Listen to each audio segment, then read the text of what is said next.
I want to make an announcement right up front that as you join in, if you want to use the chat function, please go ahead and do that to introduce yourself and where you're calling in from. That's so you can see who the other people are. But as we get into our topic, if you have questions, use the Q&A function. That's at the bottom of the screen, mark Q&A, and we'll monitor that and we'll take on your questions at the end of the presentation. For today's presentation, it's my great honor to introduce Dr. Noreen Hynes, who is Associate Professor in the Division of Infectious Diseases at Johns Hopkins University. She has multiple joint appointments in the Bloomberg School of Public Health, most notably the Department of International Health, but also Department of Environmental Health in Engineering. That's all in the Bloomberg School of Public Health. She's also the medical director of the Johns Hopkins Tropical and Medicine Service, both consultative and inpatient, and she's the director of the Geographic Medicine Center within the Department of Medicine at Johns Hopkins University. She's the Baltimore site director for CDC-sponsored Sentinel surveillance system. And importantly, with COVID, she has been the associate medical director of our biocontainment unit, where our first COVID patients were admitted.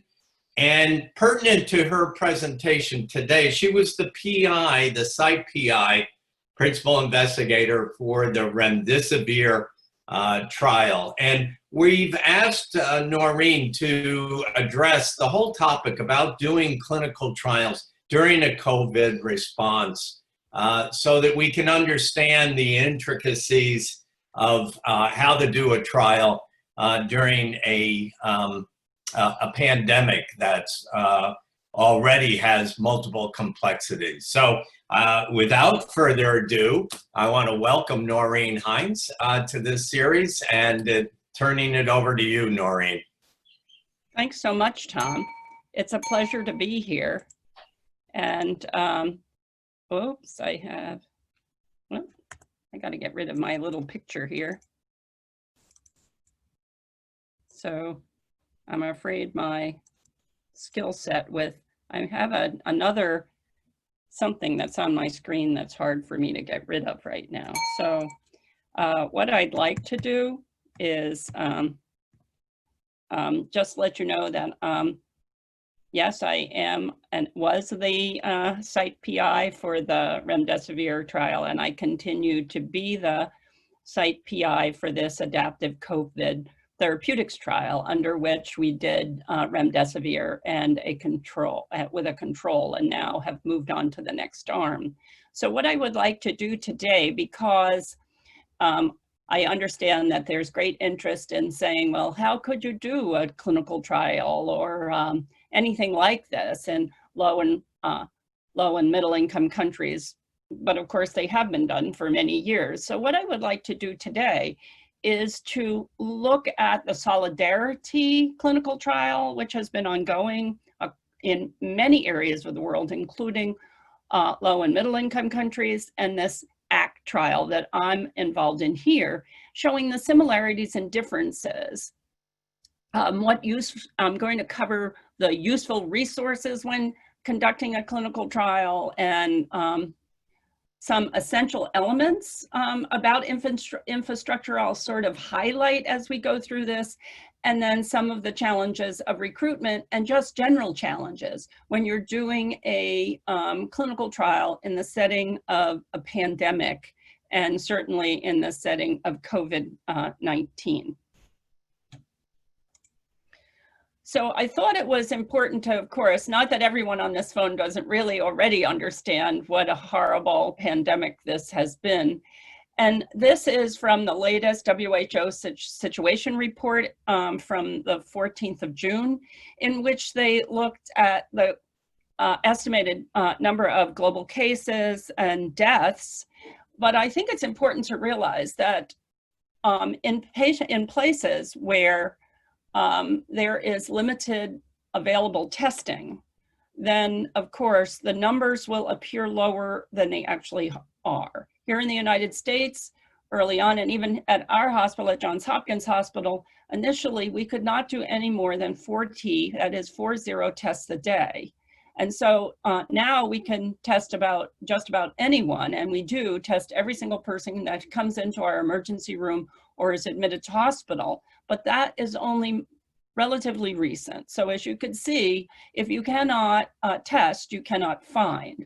And also understanding that the tests themselves, which is a nucleic acid test that we're using for the most part, is not as sensitive as we would like, and estimates between 10 to 20% false negatives have been identified, particularly when the viral load at the test site is quite low. So both the Solidarity and this ACT trial, that is the adaptive COVID-19 therapeutics trial that I'm involved in, these are so-called adaptive trials. And so they're different from other clinical trials. And I think it's important to realize how they're different and how they might be a good idea, and why this has been selected at this time as a way that both Solidarity is approaching this, as well as the ACT clinical trials. And there are many other clinical trials doing similar things around the world. As shown in the diagram to your left, you'll see that a traditional trial is very linear. You design it, you conduct it, you analyze it, you get the results. Whereas in an adaptive trial, you design it, you start to conduct it, and you plan in very early interim looks at your data, not just for safety signals, but for early analyses to see whether or not you should modify the trial, whether you should stop it for futility, whether or not you have an early indication of efficacy. All of these things are very good. So it doesn't wind up compromising either the integrity or the validity of your trial, but it allows you to move potentially faster to an answer. Additionally, if you are able to engage many, many sites in the same clinical trial, as both the Solidarity trial and the ACT trial have sought to do, you can get your answer even faster, even if only a small number of subjects are enrolled at any given site. So the Solidarity trial, as many of you know, is this multinational phase 3-4 trial. And what it's using is repurposed or repositioned treatments. What that means is that drugs that are already approved by a regulatory agency for another purpose, or a drug that has gone through the majority of its regulatory pathway for another purpose, but has not yet finished its approval process, but has indications that it might work for COVID-19, are what this Solidarity trial was designed to be all about. It was organized very quickly by WHO and its partners and was announced back in mid-March. And in this, the design was to compare 4 untested treatments for COVID, but treatments that were used for other purposes. These included remdesivir. I've highlighted this one because I want to draw comparisons, because we're also, what I'm going to talk to you about on the ACT trial has to do with remdesivir and a placebo, or remdesivir and the next step, which includes a anti-inflammatory Baracitinib or its placebo. And then anti-HIV treatments, lopinavir, ritonavir, with or without interferon beta, and hydroxychloroquine and chloroquine. And it's included many, many sites around the world, over 100, on just about every continent: Africa, Asia, Europe, and the Americas. I've shown you on the left remdesivir. You'll see in the middle panel You see that remdesivir is posited to be a chain terminator, and it prevents RNA polymerase from replicating the virus. It hasn't been proven, but it is postulated to be so. So 4 arms are the going forward. But I should let you know that hydroxychloroquine and chloroquine, a U.S. Food and Drug Administration advisory came out yesterday that individuals should not receive both remdesivir and hydroxychloroquine or chloroquine simultaneously, as the latter 2 drugs appear to decrease viral efficacy of remdesivir. So the Solidarity trial, again, it's an adaptive trial. They wanted to rapidly, and they're planning to rapidly assess both these antivirals, remdesivir and lopinavir, ritonavir, and then also an anti-inflammatory agent, which would be hydroxychloroquine and chloroquine, because hydroxychloroquine is commonly used in rheumatologic disorders where there are a tremendous amount of cytokines produced. And these agents, again, approved for other purposes. The important thing to tell you about Solidarity, it is not a double-blind trial. Okay, so everyone knows what someone is getting. They're either getting one of these drugs, they're not getting a placebo, or whatever the standard of care is. The clinical questions that this trial is seeking to answer has to do with reduction in mortality, reduced time to hospitalization, reduced time on mechanical ventilation or in the intensive care unit, and importantly, how to minimize illness in healthcare providers and also those who are at high risk for illness. So the first 3 are also either the absolute aims of the ACT trial or our secondary aims. But we're not specifically looking at healthcare providers. So the interesting thing about this is that WHO decided it wanted to ensure that this trial, Solidarity, was conducted in a standardized manner. So it created a website. It allowed for ethical and regulatory approvals of the WHO core protocol and provided assistance to locations if all of the support mechanisms were not possible.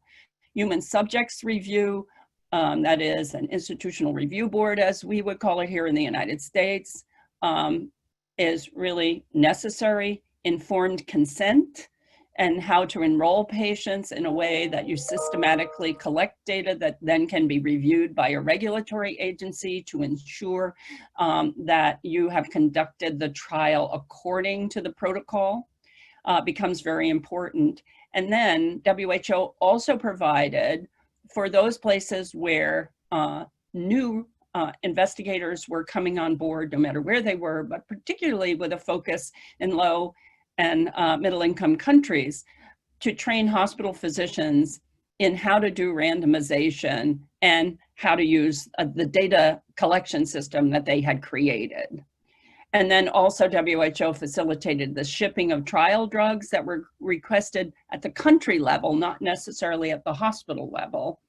And then as a result, as of the 3rd of June, there were 35 countries participating, with over 100 countries indicating interest in joining, with over 400 hospitals enrolling patients, with greater than 3,500 patients. There is a safety monitoring board that also WHO is supporting that will do the interim analyses, not just for effectiveness, but also for safety, and then make any changes to the trial design based upon what those findings are. So this is essentially the same thing that is going on for the ACT trial. It's just not using WHO as the facilitator of all of this. But all of these component parts are very important. That is, that you have to have an IRB, you have to have people who are trained in this way, how to do a consent,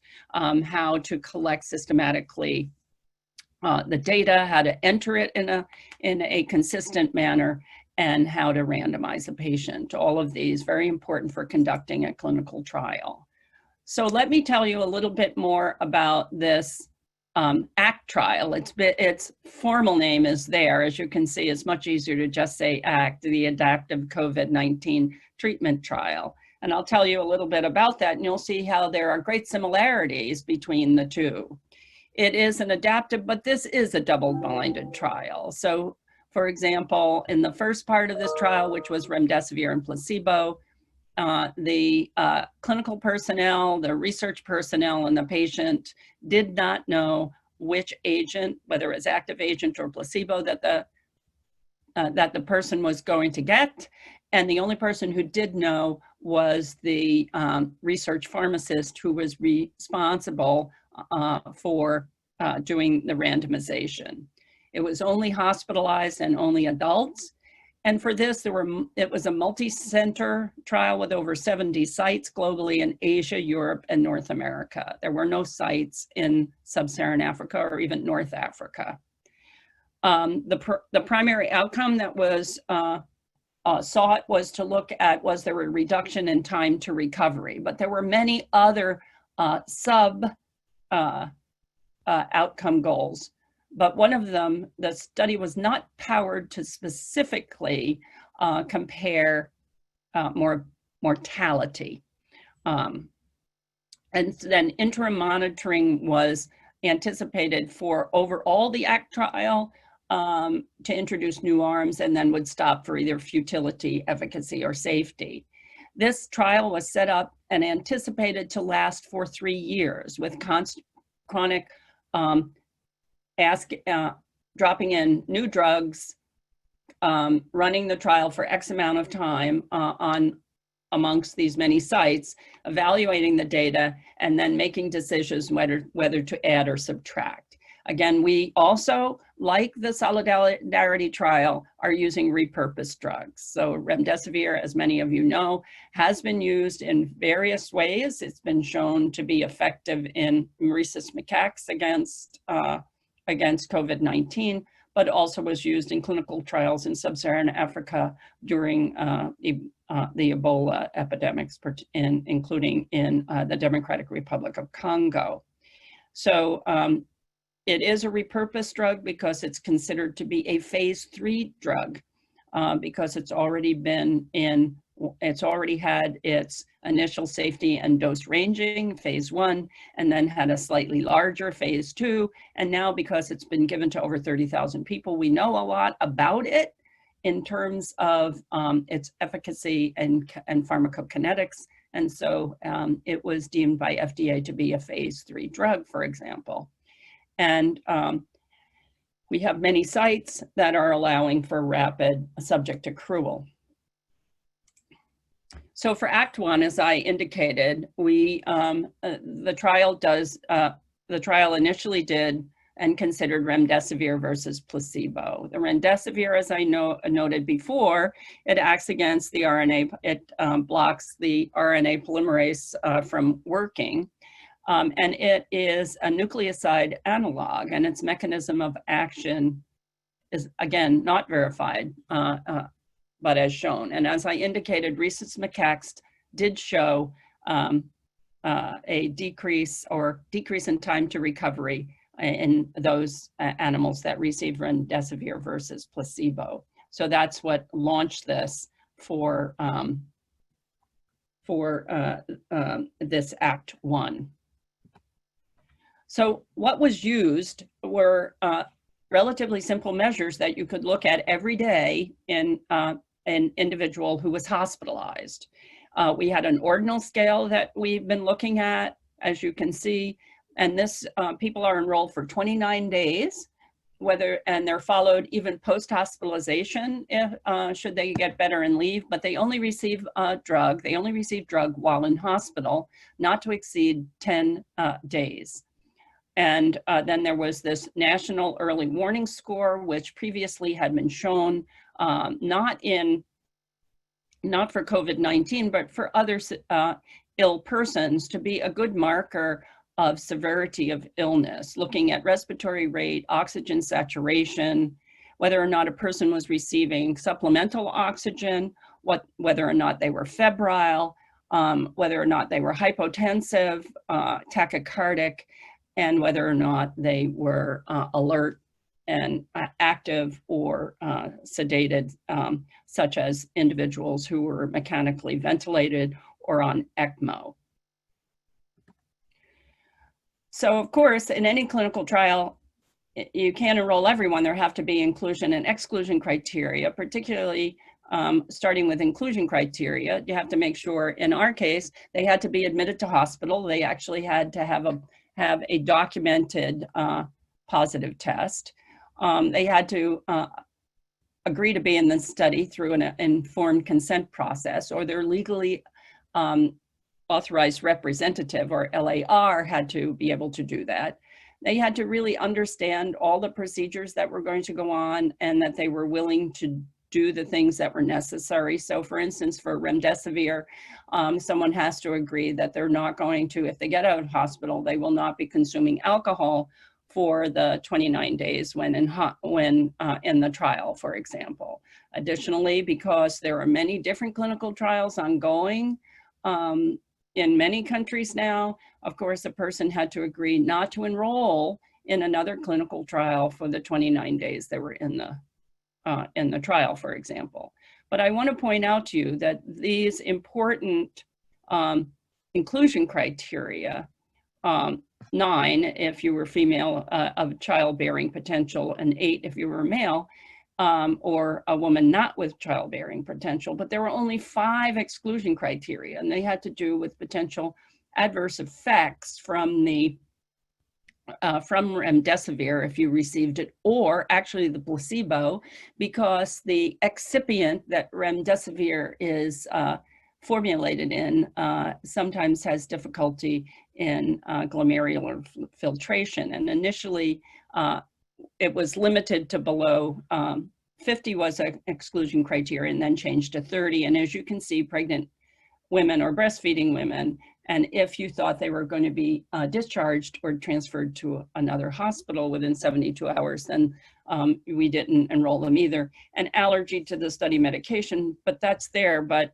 the fact of the matter is, it would be rare that anyone had received remdesivir previously. So again, it was an adaptive design, 70 sites. And what was very surprising is that in these greater than 70 sites, over 1,000 patients were randomized and enrolled in 2 months. This usually is not what happens with over 1,000 patients. Initially, it was just 1 and 2 patients as COVID was evolving here in the United States. The first person was enrolled at the University of Nebraska when one of the patients who was taken off one of the cruise ships and flown to their biocontainment unit was enrolled. And this went away around 1 and 2 patients throughout the network for several weeks. And then everything took off to the point where there were enrollments around the world of sometimes slightly over 40 patients a day. At that rate, no one had anticipated we would come to full enrollment that quickly, faster than the DSMB could actually meet for an interim analysis. So what happened is, when they finally did meet to look at the first greater than 400 patients who had completed their first, their 29 days in the study, they recommended that we needed to unblind and let patients, if someone was still in hospital and had received placebo, that they should in fact now receive remdesivir or be offered remdesivir. And because they noted that there was apparently overall a 33% more rapid time to recovery in those who had received parenteral remdesivir. So showing here, these are just the preliminary data. All of the data have not been analyzed, just those initial data. As you can see on the panel on the left, this is the overall efficacy. It shows that remdesivir is not a home run hitter. You know, it's not the definitive treatment, but certainly taking a look at the white space between the blue and pinkish curves shows that the confidence intervals do not overlap. And therefore, yes, there appears to be an improvement overall beginning at about 6 or 7 days in terms of the proportion that recovered. If you look at those receiving oxygen, and in the ACT trial, receiving oxygen means nasal cannula oxygen and anything below high flow oxygen or oxygen delivered by mechanical ventilation or ECMO. So these patients also appeared to have done better.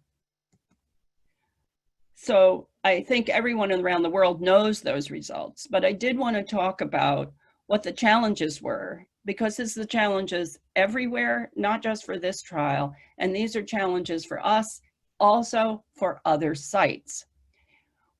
When this particular challenge, COVID-19 started zooming through the United States, we then had to rapidly stand up a research team because it was unanticipated. Our biocontainment unit was anticipating using remdesivir in the event that we enrolled an Ebola virus disease patient into our unit, and therefore had already had a process ongoing with our institutional review board. But when we anticipated how big and what a great number of patients eventually would be hospitalized, we needed to make sure we had investigators, research coordinators, research nurses who could explain to the nurses how the drugs were given, that the ward nurses would be administering to patients. We had to have the right data entry personnel, make sure they were trained on the system that was being used, the online system. We had to have a regulatory expert to make sure that we were meeting all the regulatory hurdles that are necessary in a clinical trial. We had to have people who knew how to process and store the samples and ship them that were collected. We, of course, needed budget personnel to ensure that people got paid who were going to be on this and that we could order supplies that were needed. And we needed an operating space and equipment to function within that space. Because, for example, we're required in the US to make sure that all documents for a clinical trial are in a double-locked environment that only study personnel or other people who have right to see the information have access to the space. So that meant a locked cabinet and a room with a lock that only study personnel had the key to. An interesting challenge. And then we also had repeated study pauses because it started out with protocol version 1, but by the end there were 3 additional protocol updates. And every time we had an update, we had to go through what we call a central IRB, because we had several of the biocontainment units here in the United States were part of a network, and the network had a central IRB. So the central IRB had to receive everything, and then our IRB had to look at everything. So this was a very challenging process in something that was moving so quickly. And we had to pause with enrollment every time there was a protocol change. And then we also had to function in what we call bio mode. So all trial personnel, the investigators, the research nurses, and the coordinators who would be going on to potentially draw blood from the patients needed to all be trained in how to wear either an N95 mask and a face shield, or how to use a PAPR. Also, they had to know how to don and doff their personal protective equipment in a way that ensured that they would not contaminate themselves and others. And so they all had to be trained to do this. And then also the issue of consenting someone and enrolling someone in a room where they had COVID-19, which individuals were in PPE, but you could not carry any of the paper out of the room because paper can be contaminated for up to many days after its removal. So a signed consent form could not leave the room. And then similarly, because no visitors were allowed in our or are allowed in our hospital to see these patients, we had to do everything by distance. And that also was a challenge, to be able to interact with the person standing in for a person who did not have the capacity to consent. It also made the consenting process much longer. Plus, many times this was in a language other than English. And so we needed to be able to have translators as well. And then at many sites around the United States and in other countries, there were shortages of personal protective equipment, shortage of the needed swabs for collecting COVID samples from the nares or the oropharynx, which were collected repeatedly over the time of the trial. So it was, these were challenges. Additionally, providing research personnel with PPE in the setting of shortages for people actually providing direct care to patients was untenable in many locations. And as a result, a modification has been made to the trial that allows for everything to be done by distance in enrolling patients so that PPE is not expended. So those are just some of the challenges that we faced in the ACT-1, but then we stopped, and then there became a new protocol with modification, considering the fact that remdesivir was found to at least have some efficacy. It was felt to be not considered ethical to not give remdesivir to all patients who would be in the clinical trial. So the maker of this drug, Gilead, donated, again, enough drug for every patient who would be enrolled in the next iteration of the trial to receive up to 10 days of intravenous remdesivir. But the remdesivir this time has no placebo. And along with it, a already approved drug, Baracitinib, which is approved in the United States for treatment of treatment-resistant rheumatoid arthritis, which has a broad dampening effect on cytokines, was decided to be used along with a placebo. And in the diagram here, I'm showing why that was selected.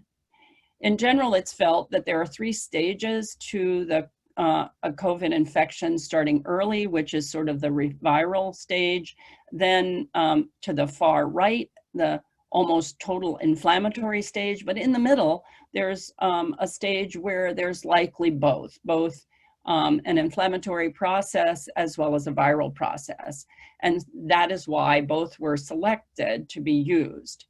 And also, the Baracitinib being a immunocompromising agent, it was felt that at least 10 days of remdesivir should be given while giving Baracitinib, with remdesivir having a longer half-life than Baracitinib, and Baracitinib could be used for 14 days once a day as an oral tablet. Oh. So again, I alluded to the hypothesis. We wanted to, the trial was looking to see whether Baracitinib would damp down cytokine release syndrome. That's certainly seen, it has lots of, it has high levels of interferon and both alpha and beta, high IL-6, and they all signal through this Janus kinase signal transducer and activator of transcription pathway that you see on the right. with all of these other NIBs, you know, this is Baracitinib. So the various NIBs act on different ones of these JAK proteins with Baracitinib as shown. But as you can see, there's cross-fertilization across the spectrum. Baracitinib, a very broad spectrum cytokine actor. The other thing about this interesting drug is it also is an inhibitor of NUM-associated kinase. And that particular kinase is important because, as we've all seen in who have taken care of COVID-19 patients, they often present not with respiratory illness initially, but with fever and sometimes not even fever, but with nausea, vomiting, and diarrhea. And the NUM kinase inhibitor also has an antiviral effect of inhibiting viral replication in endothelial cells. And it is not known that it would do that for COVID-19, but thought that this could also be a mechanism of action. And because it's already approved by our FDA for another purpose, it is also being used as a phase 3 drug because it's been given to many people. And so we have a lot of information about it. But it should be noted that this drug is usually used long-term. And so all of the trials have been, that have been conducted and all of the data collected on individuals who have received this drug for 5 months or more, not a mere 14 days. So we do not know what is the impact of 14 days of this drug on the immune system. So our particular challenges had to do with the inclusion criteria were exactly the same, but because Baracitinib was added and we didn't know about what its impact would be for just 14 days, the exclusion criteria now jumped to 20 versus only 5 in Act 1. So needless to say, this made for challenges in identifying patients who were eligible for the trial. Additionally, right now in the United States, our first wave of COVID-19 is decreasing, although 23 states are once again increasing in the number of cases they're identifying. So we're flattening the epidemic curve, and as a result, we have fewer patients being hospitalized specifically for COVID-19 symptoms. That's important to state because you have to be admitted for COVID-19 related entities, but because we're now screening or checking for COVID-19 in everyone who comes into hospital, it's amazing how many people who are coming in because they're admitted because they're going to deliver their baby, or they're coming in for surgery for another reason, wind up testing positive for COVID-19. So we're finding more cases, but they wouldn't be eligible for the trial. And then, of course, we have an increasing number of approved clinical trials for adults here in our hospital. And many of now that our university is beginning to open as our other, at least for research purposes and going back to people's other research that they were doing beforehand, plus now outpatient clinical trials for vaccines and other drugs.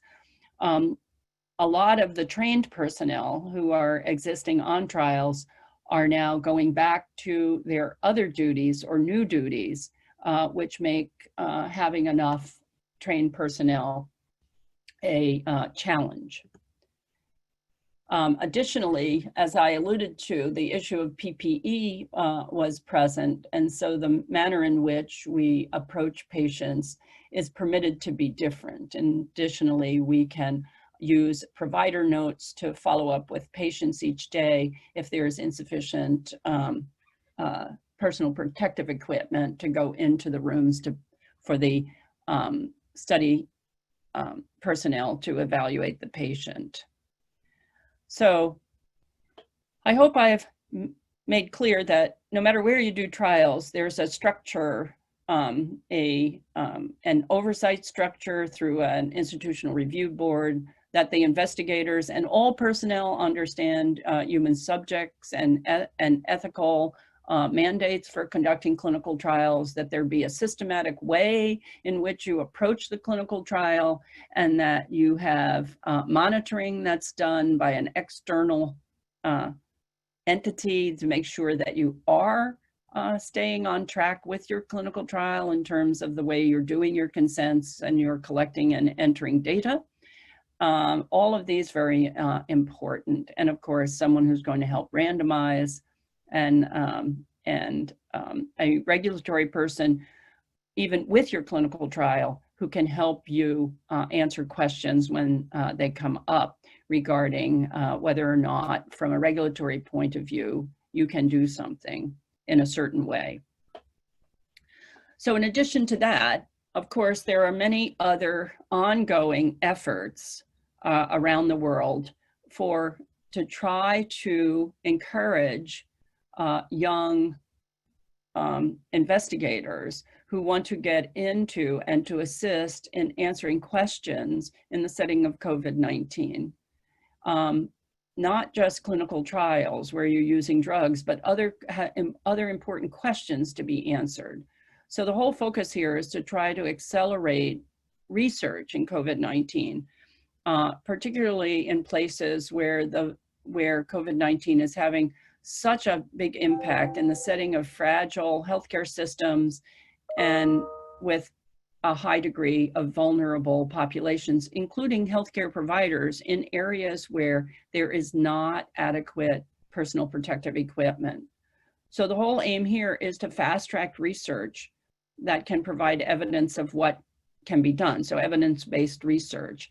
And there is an infrastructure that has been created through this COVID-19 Clinical Research Coalition that has working groups that are happy to answer questions that clinicians around the world may have, and how to better design their studies, conduct their studies, analyze it, create databases, and approach an institutional review board, and to set such things up. So I've given you the contact for the working groups as well as the general website that might be of assistance. So I know that that's a quick run through of all of this, but I'm very happy to take any questions that you may have. Great, thanks, Noreen. Can you hear me okay? Yes. Yeah, great. That was fantastic, and a really wonderful overview of how we got started in the clinical trials, the remdesivir trial, the Solidarity, Act 1, Act 2, and so forth. The most obvious question that I'm going to ask for our participants, although they haven't raised it in the Q&A, is if they want to get involved in doing a clinical trial. As we heard, there's increasing numbers of cases starting to occur in some of the countries that seem to have been early spared, but now it's starting to increase, especially in sub-Saharan Africa. How can they really get involved? If, you know, some of them have the requisite, IRBs and other types of all those criteria that you listed. Do they go to this CRC website? Can they somehow express their interest in getting involved? Is that the way to go? Yes, your question is a good one. My understanding is if they want to do a clinical trial that involves drugs, then I would suggest strongly that they go through Solidarity, because there are even individual physicians in hospitals around the world, including in sub-Saharan Africa, can indicate their interest. And then there's a whole series of a checklist that WHO goes through to determine with them.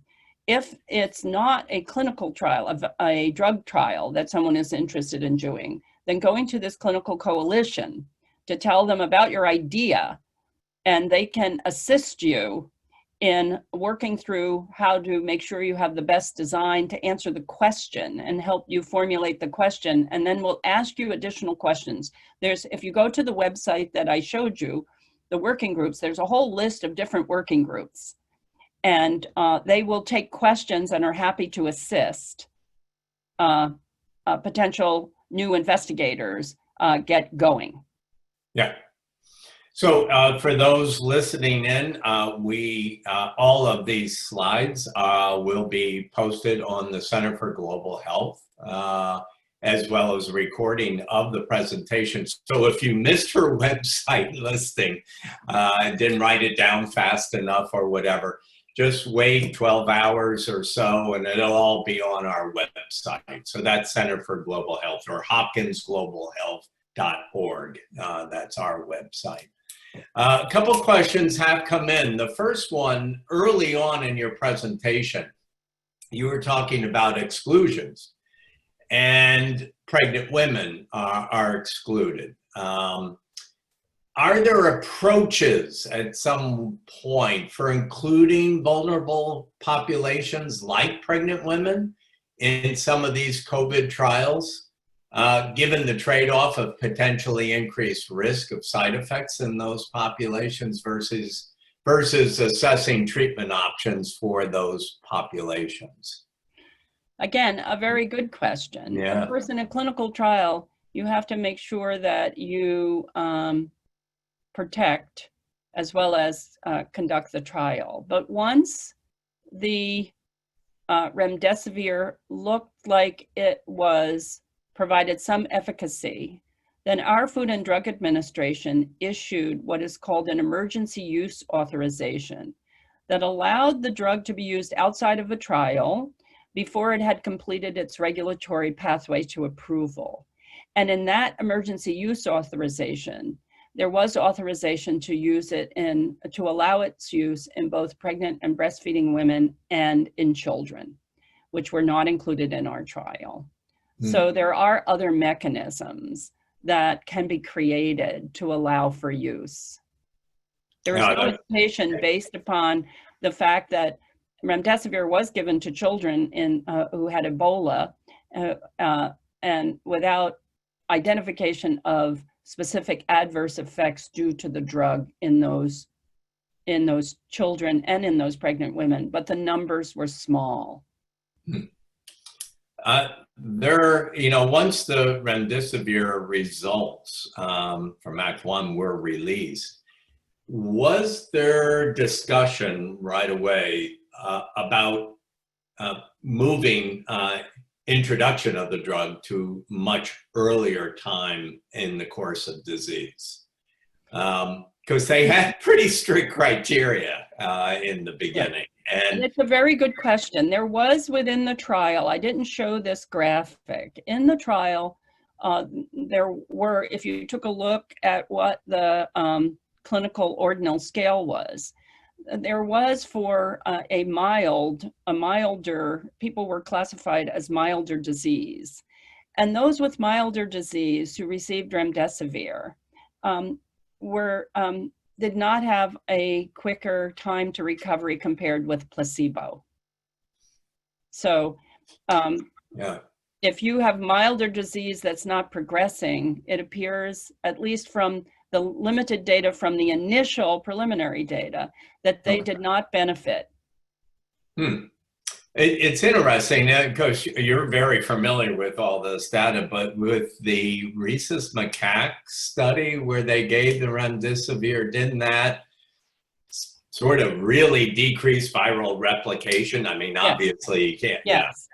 But again, a rhesus macaque isn't humans. And one of the reasons why they did make a point of allowing milder disease was, in fact, because of that observation. But it did not, at least so far, has not proved out. But I should caution everyone that the final data with all 1,036 enrolled persons throughout the entire 29 days, we anticipate that the data cleaning for that will be done by the end of this month, and the replacement of the preliminary data publication with the final publication and submission of all the data to the Food and Drug Administration will probably occur in maybe late July or August. So we'll know a lot more in much more granular detail for the trial. But you should know that even in the top line view, there was a difference in mortality, but it was not significant. It was 12% in placebo and 8% in remdesivir recipients. But it is possible that in subgroups and in subgroup analysis,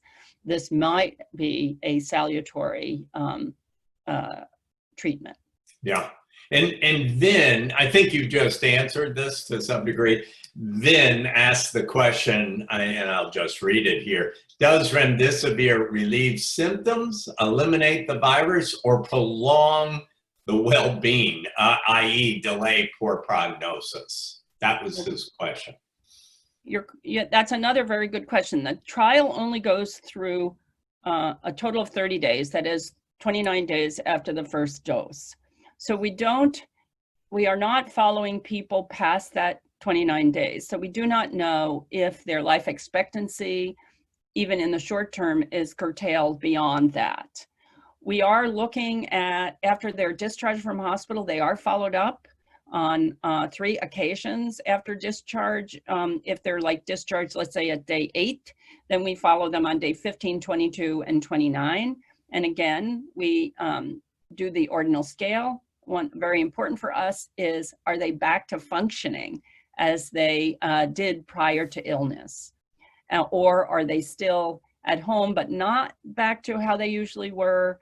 Or are they still on supplemental oxygen? All of these questions will help us tease out, and we don't have an answer yet until we see the final data.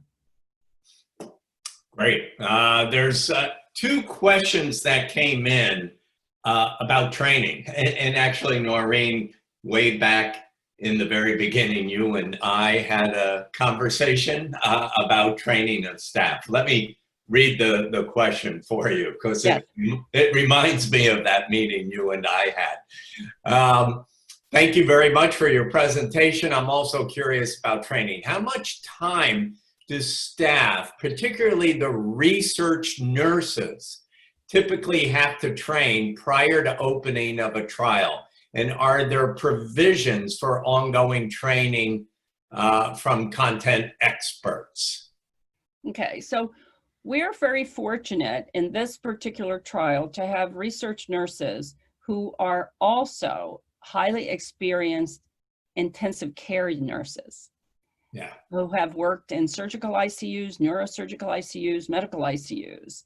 And so they know and are known by the nurses on the units who are responsible for the daily clinical care. So they know, both of them. One of the 2 of our nurses, for example, is already a clinical trialist. She works on clinical trials all the time. Our other research nurse has worked in other research settings, but they're invaluable in going and working with us in training the nurses how to administer the drugs and also how to look for potential side effects. So we have meetings with them. They are required to take all the same human subjects training. They are required to have read the protocols, the consent forms. They have to be conversant when questions are asked. And so we keep the training up anytime there's a change in protocol. They are part of the training that all the research staff receive with the updates. Yeah, no, that's excellent. Before, I'm going to ask you one more question before we end the series. But before people disconnect, for next Thursday, we typically have a guest speaker and go over a topic. Next Thursday, we actually have saved for all of you who come in to this series. We want to actually hear from you in terms of how practical has this been for you? What kind of topics might you want to discuss? what is your situation on COVID in your particular country, and so forth. We've had a lot of countries represented. Megan could probably tell us, but it's, I know, over 60 countries tune in to this series. So please tune in next Thursday. We're going to open the mic periodically and actually start to get feedback from all of you. It's your turn to give us your ideas and your experiences. So please tune in next Thursday. Last question, Noreen, and I'm not quite sure I'm going to phrase this right. We could open the mic for Rita if I don't say it right. Here's the question. How often would you recommend to do monitoring, especially for the research protocol without a sponsor? What aspects should be monitored, and do you have any specific forms for that? That's the question, yeah. It's a very good question. Most institutional review boards will also have a compliance arm. And they also, in addition to external monitors, often do come and monitor your therapeutics trial. So you can reach out to your IRB and find out if there are some standard guidance that they provide along with forms that you can use when you have an unsponsored clinical trial. Okay, so they can assist you in unbelievable ways to stay on track, because you do want to have monitoring by individuals who are knowledgeable about clinical trials but are not part of your clinical trial. Great, thanks, Noreen. I should say, while you were answering that, another question quickly came in. Okay. And can you do it in 1 minute? Sure, I'll try. She's back to training. This is Heather Mormon. I was also curious about training. How much time do staff typically have to train prior to the opening of a trial? Yes. Slightly different. Yes, before opening a trial, usually you have what's called a site initiation visit. So the individuals will have already read the protocol. They already have their all their human subjects training. And then after that, there will be a series of trainings that you will do. Sometimes you must do it very quickly, as we needed to do with this trial because it had to get up and running so quickly. But sometimes you have a bit more time. But in the COVID setting, not very much, maybe a week to get people to where you want them to be, or at least initiate. And then there's a lot of hand-holding that goes on to ensure that you can launch. Oh, that's great. Noreen, it's the end of the hour. You've been fantastic as always, very informative, great review. As I mentioned to everyone, this will be posted on the Center for Global Health website if you missed part of it or want to share it with your colleagues. But for all the participants, our deep thanks to Noreen Hynes. And thank you for everyone for attending and asking questions. Much appreciated. Great. Thanks, everyone. Bye-bye.